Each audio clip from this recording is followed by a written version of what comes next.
बिस्मिल्लाहिर्रहमानिर्रहीम। इस वक्त हम सिंध हाई कोर्ट कराची में मौजूद हैं और ई चालान के जो एक्सेसिव फाइन्स हैं उसको चैलेंज करने के लिए हम सीपी यहाँ पर दाखिल कर रहे हैं। इसके अंदर हमने पार्टी बनाया है प्रोविंस ऑफ सिंध को, इंस्पेक्टर जनरल ऑफ पुलिस को, डिप्टी इंस्पेक्टर जनरल ट्रैफिक को, नादरा को और एक्साइज एंड टैक्सेशन ऑफिसर को।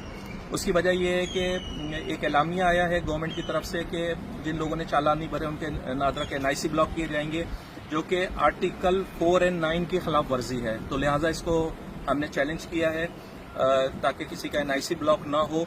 दूसरी, क्योंकि उसके अंदर एनआईसी का ताल्लुक एक चीज़ से नहीं होता, बहुत सारी चीज़ों से होता है। आपके बैंक अकाउंट से होता है, सिम से होता है, बहुत सारी जो फैसिलिटीज़ हैं जो गवर्नमेंट ऑफ पाकिस्तान ने आपको वारंटी दी है वो सारी जो है वो बंद होंगी इसकी वजह से। तो लिहाजा नादरा को भी पार्टी बनाया है और इसके अलावा ईटीओ को बनाया ताकि गाड़ी की फाइल वगैरह जो है ब्लॉक ना की जा सके। इसके अंदर जो हमने मोटिव जो हमने पेश किया वो ये किया है कि लाहौर को अगर कराची से कंपेयर किया जाए तो कराची के जो चार्जेस हैं ई चालान के वो 90% लाहौर से ज़्यादा है, जबकि लगता है 2 चालान महीने में लग गए तो 25% उसकी सैलरी का हुआ। किस तरीके से वो अपना घर चलाएगा, या चालान भरेगा, यूटिलिटी बिल भरेगा, बच्चों की फीस भरेगा, ट्यूशन भरेगा, घर का किराया भरेगा, तो ये मैनेजेबल नहीं है।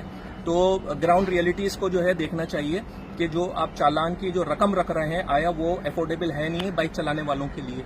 और भी दीगर कुछ इश्यूज़ हैं जो हमने इसके अंदर चैलेंज किए हैं और ये कराची के लिए हम कोशिश कर रहे हैं, जदोजहद कर रहे हैं ताकि कराची के लोगों को रिलीफ मिले।